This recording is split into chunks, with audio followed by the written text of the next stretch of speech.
And with the Pledge of Allegiance. Of the United States of America and to the republic for which it stands, one nation, under God, indivisible, with liberty and justice for all.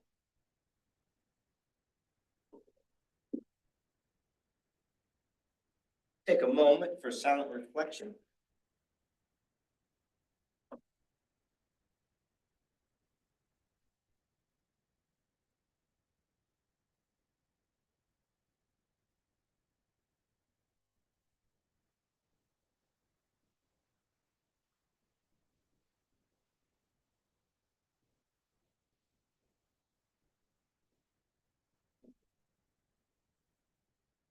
Okay, item C, approval of agenda with the following amendments. C1, additional certified classified personnel actions for consideration. It's item E3. I also have item C2, which is item E4A. Move approval of the administrator handbook and classified employees handbook to new business for a first read, item F5. And C3, remove item F1, TNTP agreement. President, I move to approve the meeting agenda as amended. Second that. It's been moved and seconded. Any discussion? All in favor, raise your hand.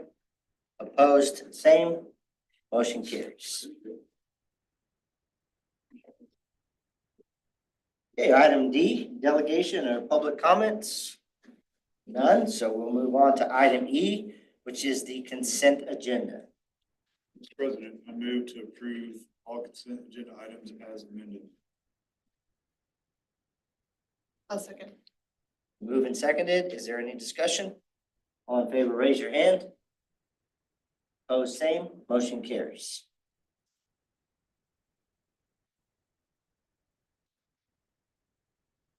Okay, item F, new business.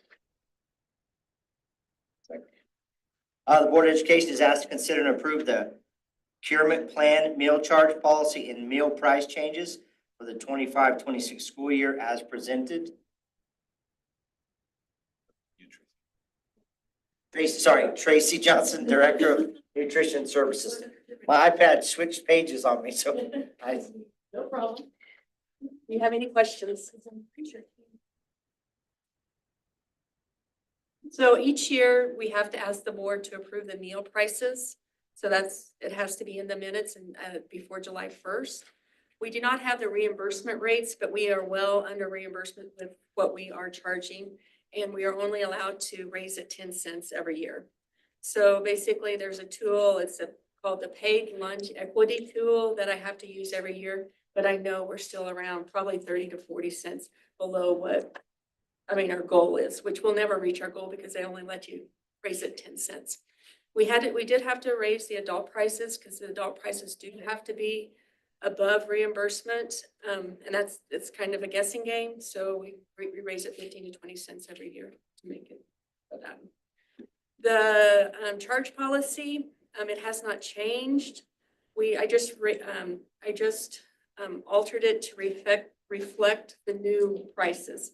So basically, an elementary student is allowed to charge 4 lunch meals, middle school 3, and the high school we do not allow charges, although very seldom do we ever deny a child a meal, even at the high school.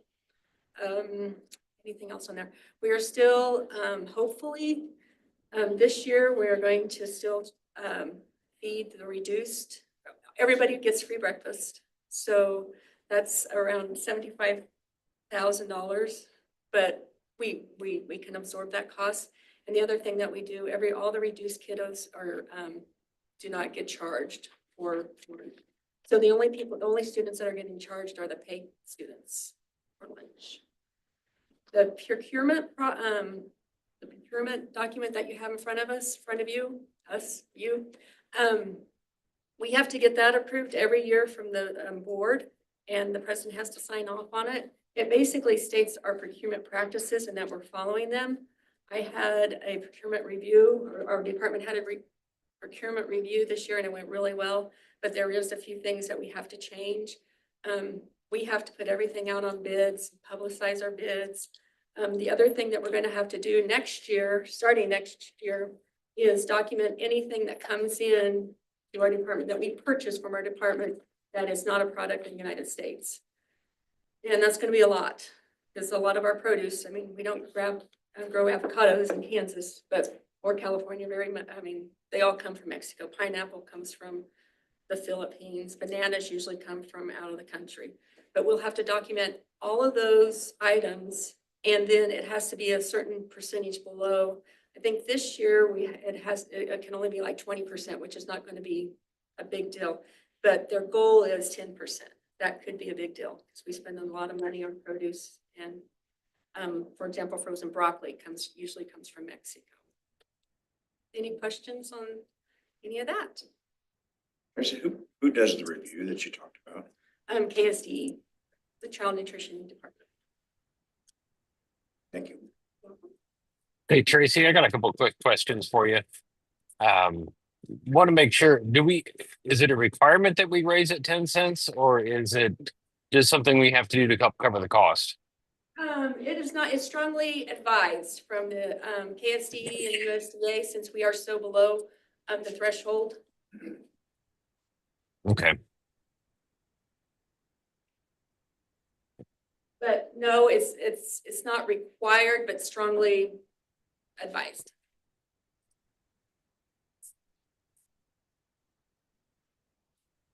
I think that's the only question I had in my mind. Sorry. Other questions?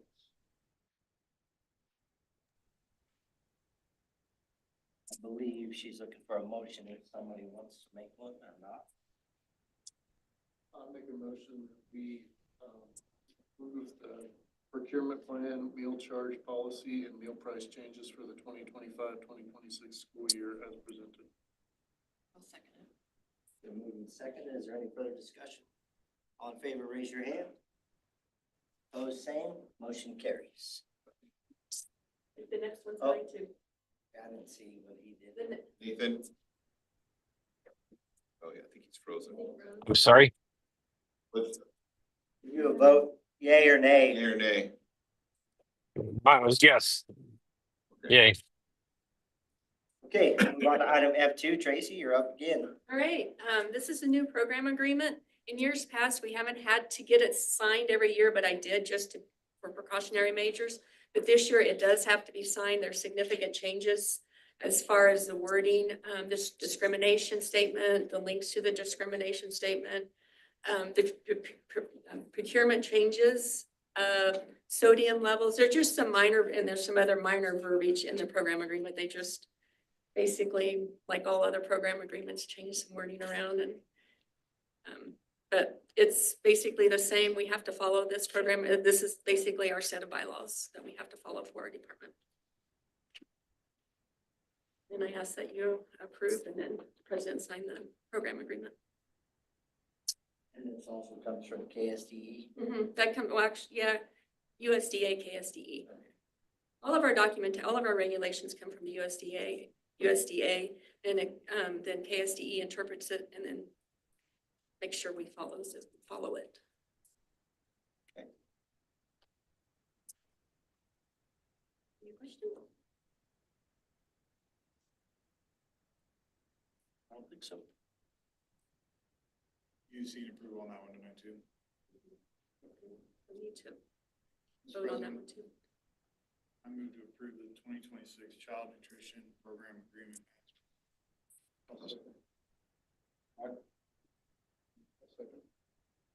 John? Okay. All right, so moving second. Any discussion? All in favor, raise your hand. Opposed, same. Motion carries. Thank you very much. Nathan was a yes, if you didn't see it. Thanks, Tracy. Thank you. Thank you. Thank you. Okay. Item F3, the ratification of the negotiated agreement. Drew Tone, Chief HR, and Jessica Nothern, CFO. Josh doesn't. And Josh Guyman, the It was a team interim effort, so. superintendent.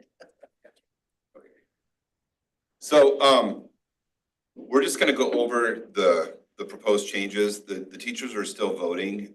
The vote will close on the 6th. Our hope is that we have enough votes for the teachers to ratify it. And then provided that all goes well, we'll have that on the consent agenda for the June 26th meeting, but we just wanted to get that out in front of you all so you kind of knew the proposed changes and what that was going to look like.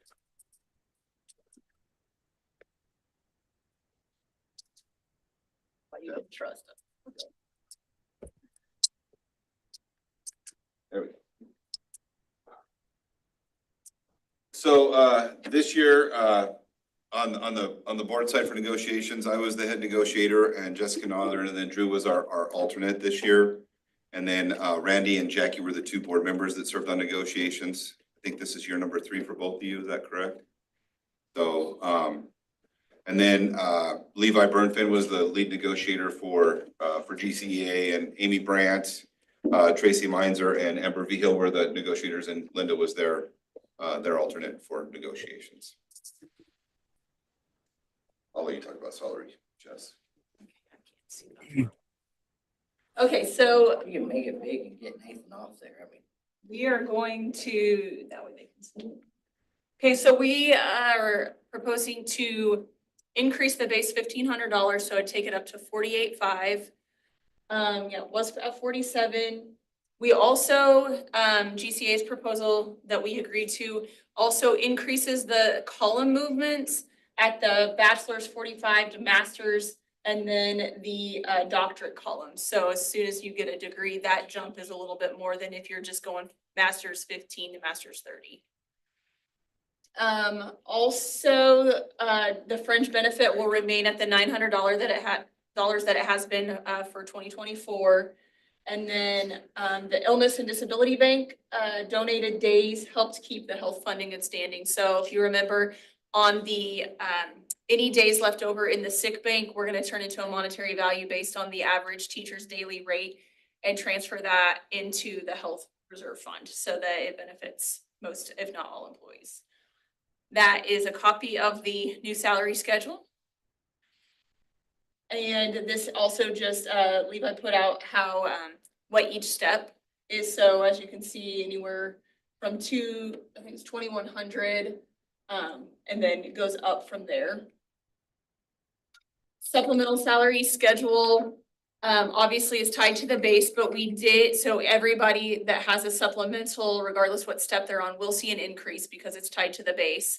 And then we cleaned up, it was worded differently, but curriculum council did not receive monetary. Right. Or curriculum council. Or no, curriculum council did not, yeah. Did not receive like compensation. They got PDC points, but PD council did receive compensation. But the way that it was worded before, it kind of merged those two councils. So we just cleaned it up. We split it into two, or specified the two different councils, also added a new one called Safe Learning Advisory Council. And previously it was an S5 on that one council. And then they agreed, just after we looked at the time commitment, the number of meetings, these are all pretty similar in size. So we put them all as an S3. Let's see. We also split this, all of the SPED supplementals, no matter what kind of room you were in, got the same S5 supplemental. And so in visiting, everybody felt that the Leap Start behavior classrooms were a little more like strenuous, I guess, for the teachers. So we bumped them up. And then on top of that, the Rise, Strive, TEP, and Rainbow Bridge rooms were even more so. So as you can see, we tiered those. When I talk about the classified handbook, you'll also see that we kind of did the same thing with SPED paras, and we tiered them to kind of mimic the same structure here.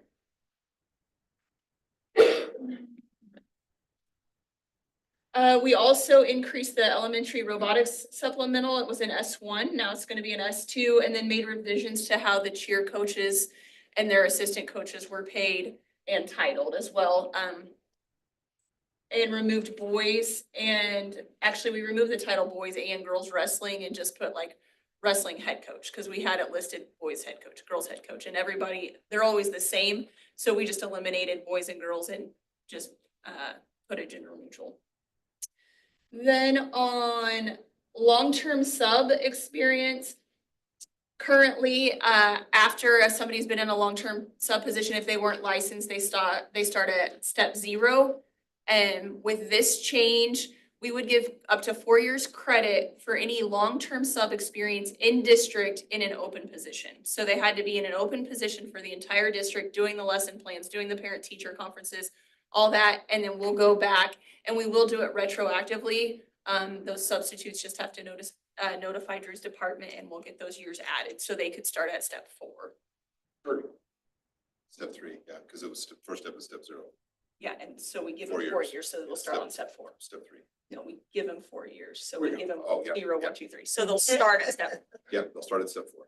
Um, That's why Jessica's talking, not us. and then on nesting, we just cleaned up the language. We removed the class size cap on that, just because it wasn't really relevant to keep it in there the way It's- we're paying Yeah, it. and it's board policy, so it didn't need to be in the negotiated agreement. And then compensation to new employees. This is just a simple change for the payroll department. It currently states that they'll be paid on their first duty day. Well, sometimes we don't even have their paperwork and things turned in, so we physically can't. So we just put that we would pay within their first duty week. And then, as we've talked before, we did get an agreement on PTO. So 12 PTO days, there's no more split between the emergency and the personal leave. No restrictions on use. They can take 3 days without having to fill out an application for leave form. On that 4th day, they'll have to submit that form to the deputy superintendent for approval. And it just states that we may require a doctor's note if needed.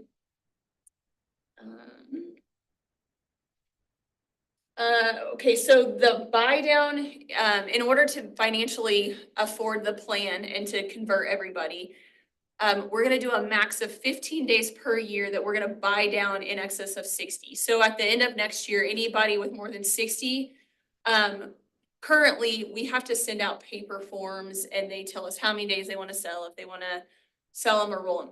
Now, there'll be no more forms. Anybody at the end of next fiscal year that has 60 days or over 60 days will buy down 15 days automatically. If they happen to have 80 because of the transition, we'll buy down 15 next year, and then they will be allowed to carry over the additional 5 until we get everybody bought down. So nobody will ever lose a day without compensation. So we felt that was very important. And then we also changed the way that days are bought back at retirement. Currently, up to 70 are bought at one lower amount, and then up to 15 after 70 days is paid out at a higher amount. We just did some calculations and we're gonna pay one amount for every single day that they have, and it's actually a lot more advantageous. And Levi put together some examples. Can't see the bottom. Can you scroll to the bottom of the screen or no? I don't think so. I'll just tell you, retiring next year, he put in examples of retiring next year and in 5 years and in 10 years. And he just used best case scenario, you got the full amount of days, you didn't use any, and he just wanted to show the teachers that we did this with their best interest in mind, like they are going to financially benefit. The dollar amount that they will sell days back per year is less, but they have the flexibility of PTO. They also get to sell back sooner. And in the long run, it is more advantageous. So I was really glad he put that together. And these are just other examples that he laid out. The sick bank, we made just a couple revisions on this. If the days fall below 10 in the first semester, because the board puts in, I think it's 95 days if I remember right.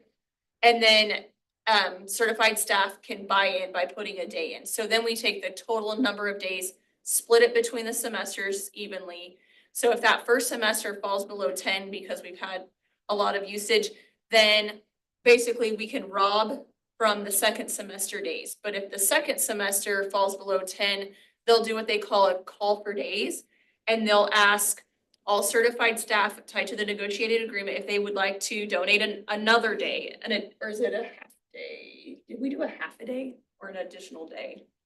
Thought it was- But Another full day? thought it was- And in order to So basically just to gain more days, but they had to have initially donated at the beginning of the year by September to request days. So they could be nice at the end of the year if we're short on days and donate a day, but they're still not eligible to use that bank.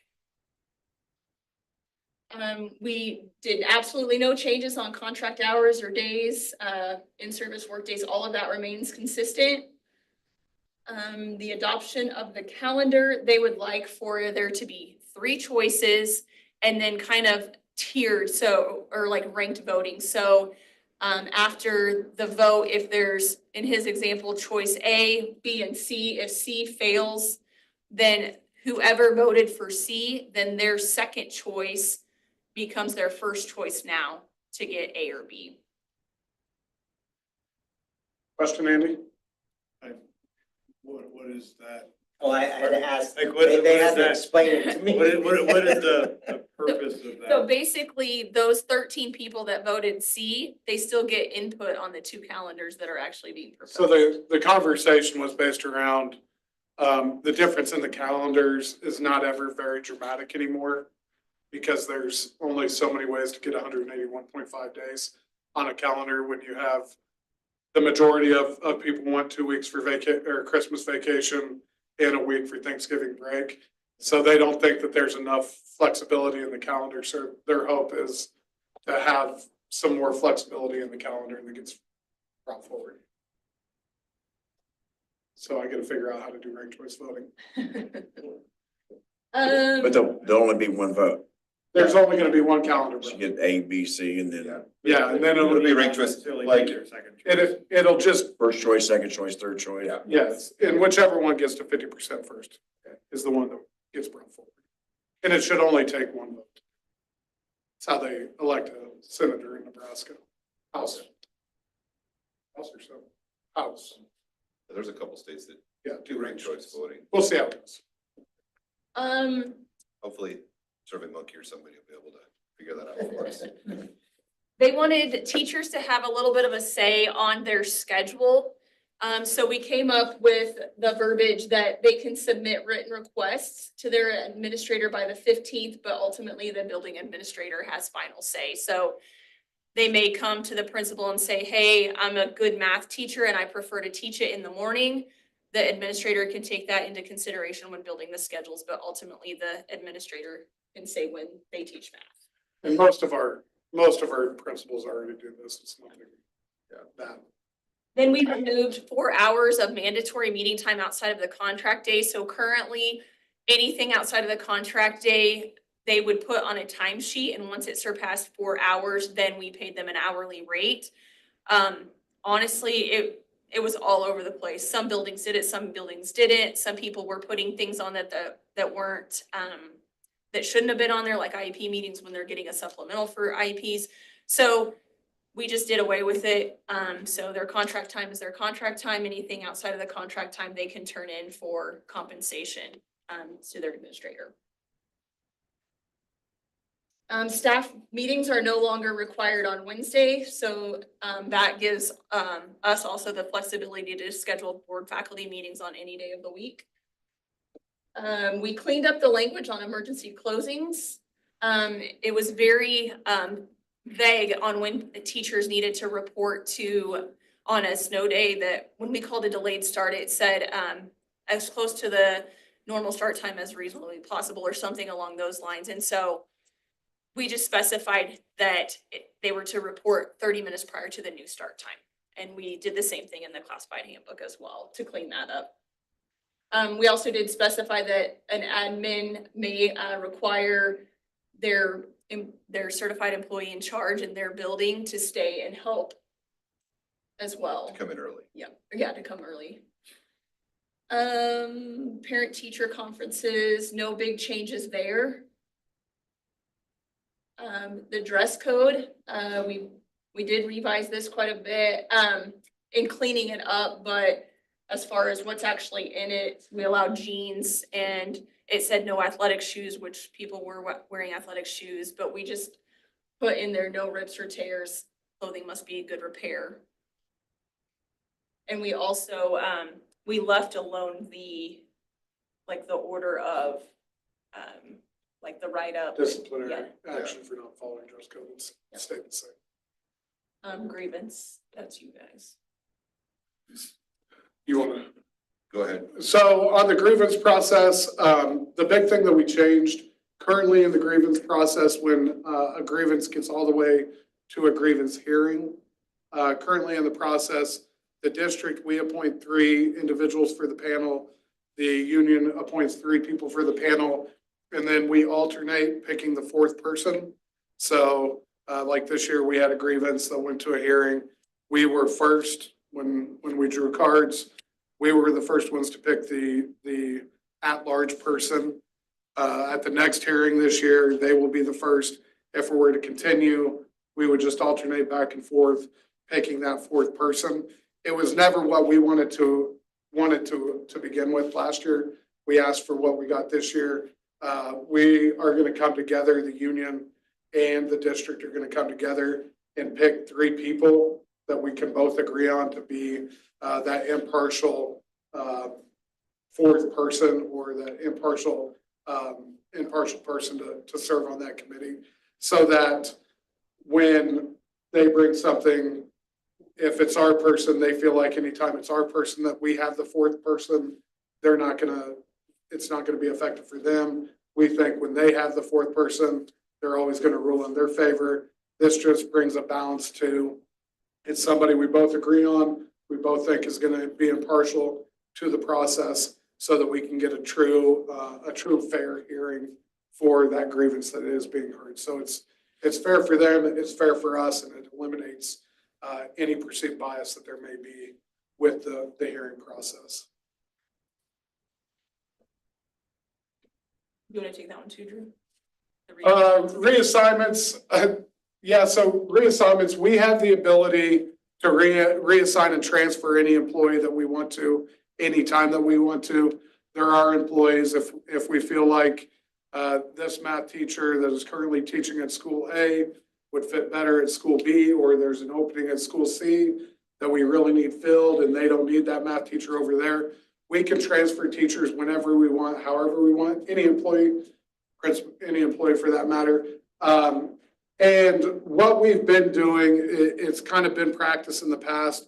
When we have somebody that does transfer, we do give them an additional day to get their, as you can imagine, some of these people have been there a long time.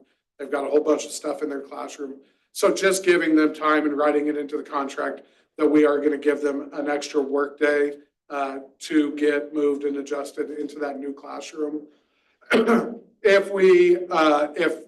If the building transfer is required, they can get up to 3 work days if that happens by the time they've actually started the contract year. So if we transfer somebody right now, they wouldn't get that benefit. If we transferred somebody, and this does happen, if we have at VO a whole bunch of people, a whole bunch of students in 4th grade, but not a whole lot of students in 2nd grade, and we have to move a 2nd grade teacher to 4th grade, we'll give them some time to learn, to get up to speed on the curriculum, to get their classroom shifted over to the new room, just giving them time to prepare and get that stuff ready and work with the instructional coach just to be ready to go in and be an effective teacher. So it's something we've been doing. It's just putting it into the contract. They also requested that they could use school facilities. They also requested that they were able to post GCEA or NEA materials in their classrooms as long as they didn't disrupt the learning environment. And then they're also allowed to conduct association business during staff meetings once per semester. So for example, this first semester, it would be to kind of like let certified staff know what the changes to the negotiated agreement were and update them there. Everything has to be cleared through the building principal, though. Yep, and that's just talking about displaying the materials on bulletin boards. Then there was obviously the grammar capitalization, things like that we did.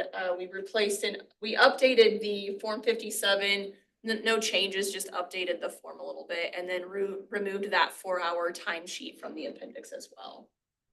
And that's just their timeline. But it was a really good session. I think we met 10 times. I felt like it went pretty well. Went pretty Yeah. smooth. Both sides were pretty, understanding of the other side's opinion, so. Yeah, And I felt like there was a lot of the things that we wanted to change that they wanted to change too. So there wasn't a lot of negotiating with a few things that come up that it was a change that we both wanted. So that was good. Yeah, and we just got back from a conference and I feel like we were able to give our teachers a pretty good package for compensation. Compared to other districts there, they're like, you're kidding. So it made us feel really good that we were able to do that for our teachers. What did can you just tell them the board, the percentage of? It what comes the- out, yeah, sure. It comes out to a 4.4% increase on average for the certified staff. Salary and benefits. I have a question around the leave. Is it possible, or do we have any projections on what that might cost? I do on that laptop right over there. Do you want me to get those for you? Yeah, well, you can just email to Okay. us or whatever. I'm just kind of curious what that might cost the district as far as buying that down. That's why we're doing it in stages. We want to find out more than we should one year.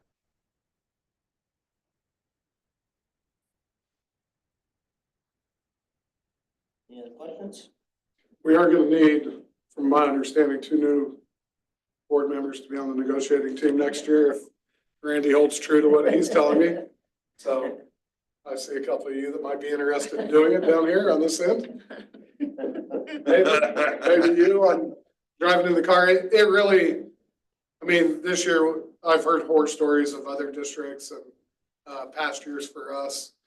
The union actually they worked really well with us. Levi is actually really good to work with. I mean, you can sit down and have a conversation with Levi and explain, like on the buy down situation, anything that we pay towards buy down is cash that we're not going to be able to use over here in salaries or any, adding those committees.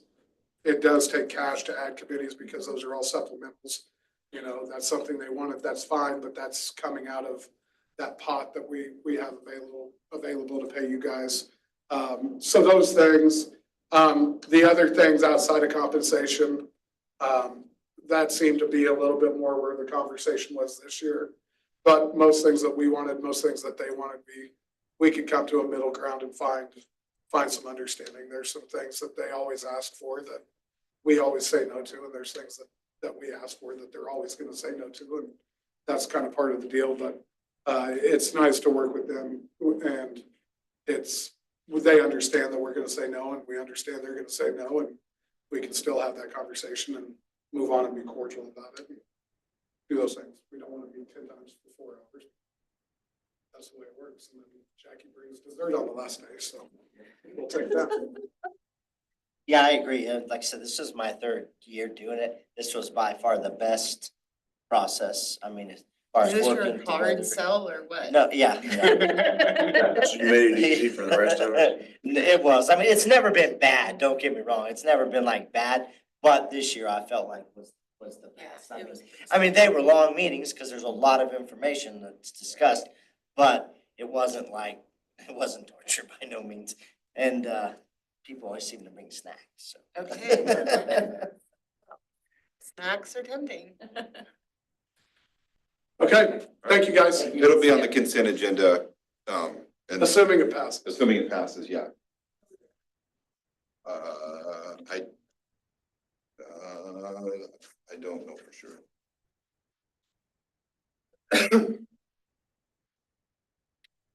Okay, we'll move on to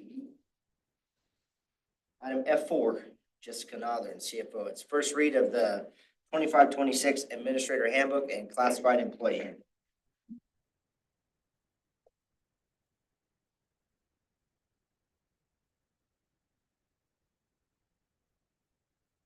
Okay, so we moved this to new business just because we just got it to you. I was out of the office for my kids' rodeo and then last week for conference, so we were just delayed in getting that.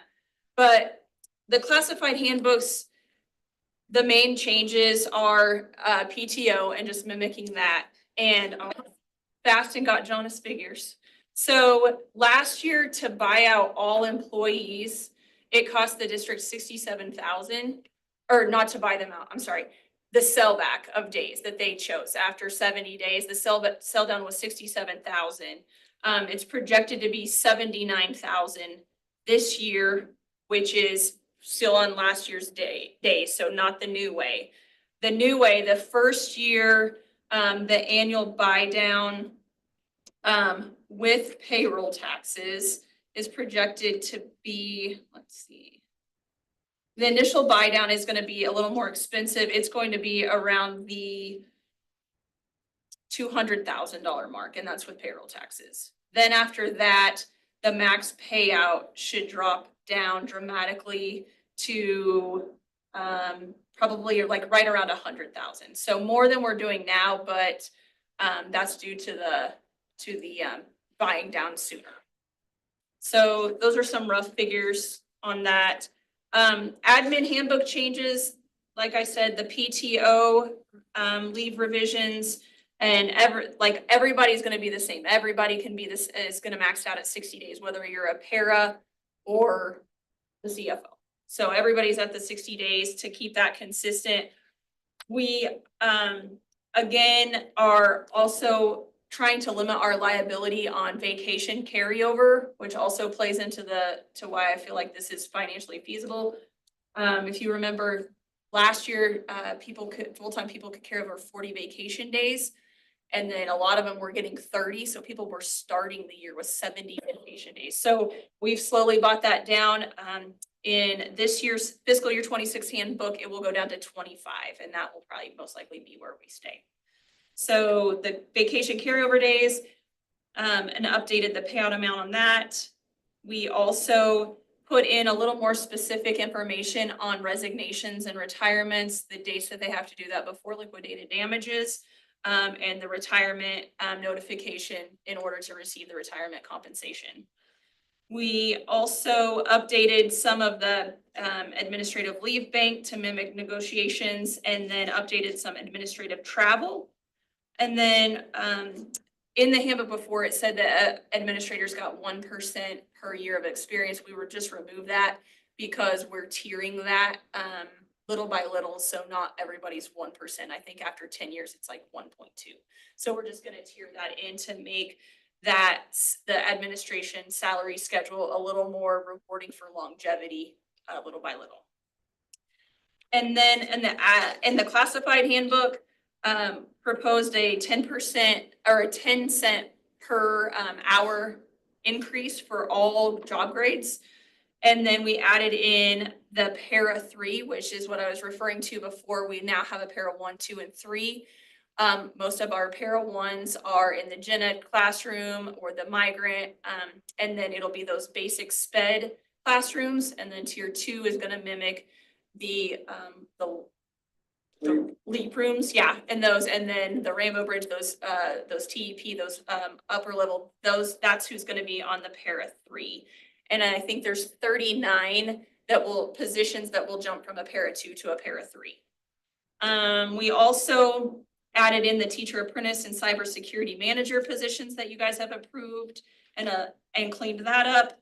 The other big ones, we updated the sick bank to match the negotiated agreement. We took out the grievance procedure and just referenced the policy so that there's no conflicts on that. And then cleaned up the emergency closing procedures and the snow days. We did increase. We made a slight change on that. Anybody on a 205 calendar or above is required to work those days. It was very confusing because it was just 260s. And so, for example, at the high school, you had academy secretaries that didn't have to work, but then the main office secretaries that did have to work. And so we cleaned that up. Anybody on a 205 calendar or above is required to come in on snow days unless it's deemed a district-wide inclement weather day. And then we also did increase from 3 to 4 for all of those under a 205. They just got 3 inclement weather days. In the past, we did up that to 4 inclement weather days for next year.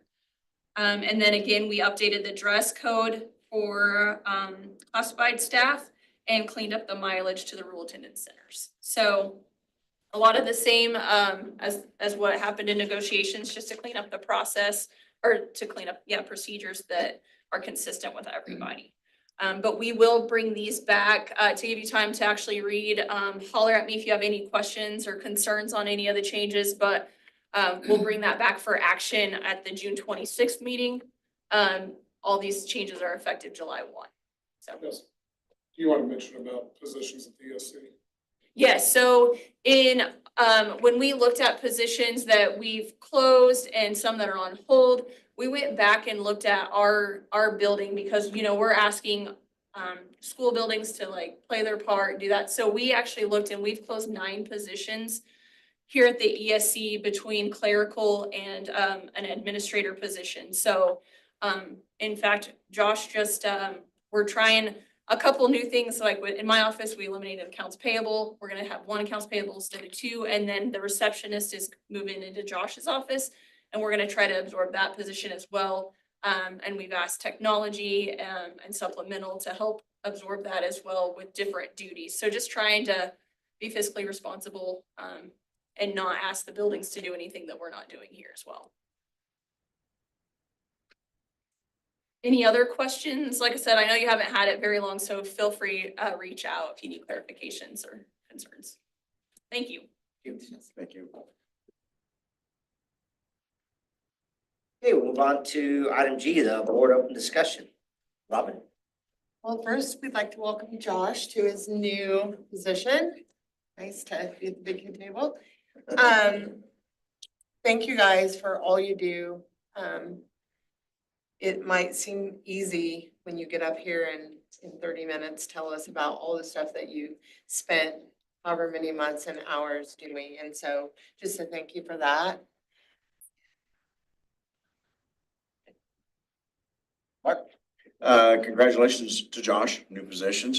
Congratulations to our track and field athletes. I was at the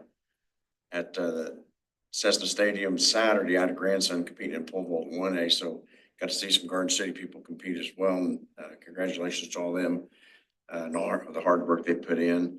I did attend last week the ELA curriculum. They had presentations on Wednesday from CKLA and HMH, and then Friday it was Savas.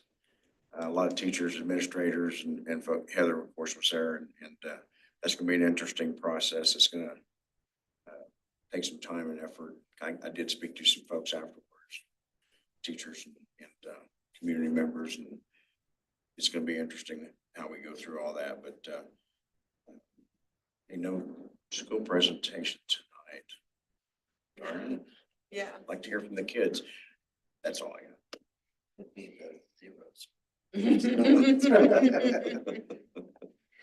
Nathan, can you hear us? You're up if you can.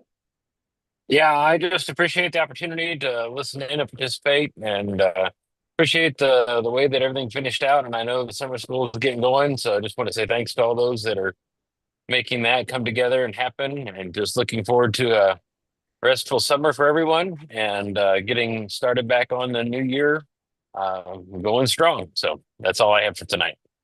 Thank you. I just want to join the rest of the board here and congratulate Josh.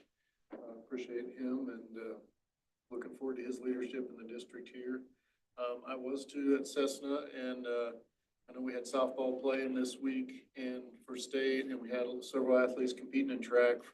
So it was good to just see the Garden City kids get an opportunity to go compete against some different athletes and some really good athletes. So anyway, it was great. And we do have Thaley Powers, one of our athletes, was able to win state and the 300 hurdles. So that was super exciting to get to see her do that.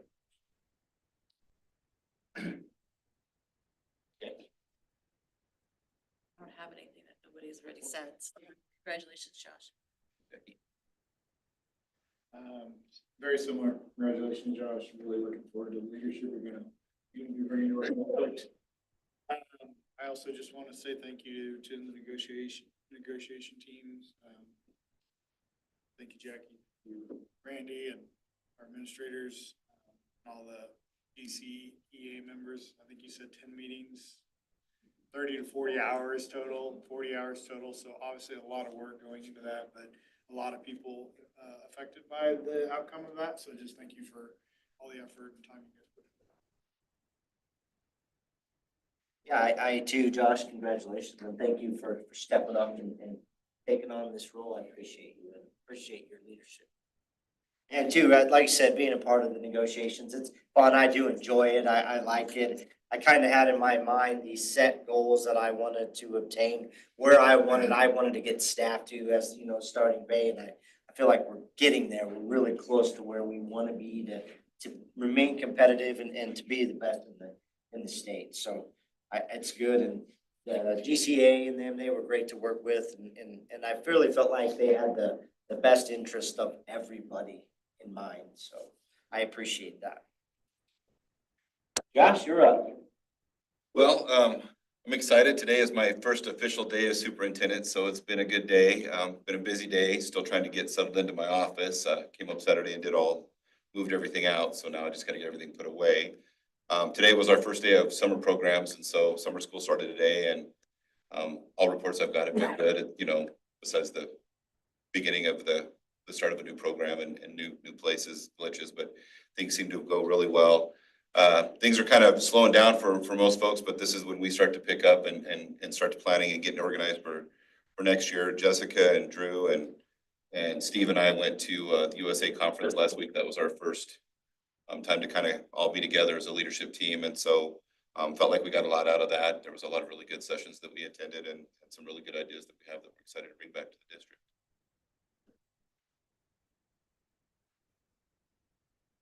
The next board meeting will be scheduled take place on Thursday, June 26th at 5 p.m. here in the board meeting room of the Educational Support Center. Now we have executive session. 10 for the first one. Okay. Mr. President, I move we go into executive session for 10 minutes to discuss personnel matter pursuant to non-elected personnel exception under coma, to discuss personnel matter beginning at 6:50 p.m. and the open meeting will resume the board meeting at 7 o'clock p.m. I'd like to invite Josh Guyman, Drew Tone, and Jessica to join us in executive session. Second that. Move in second. Is there any discussion?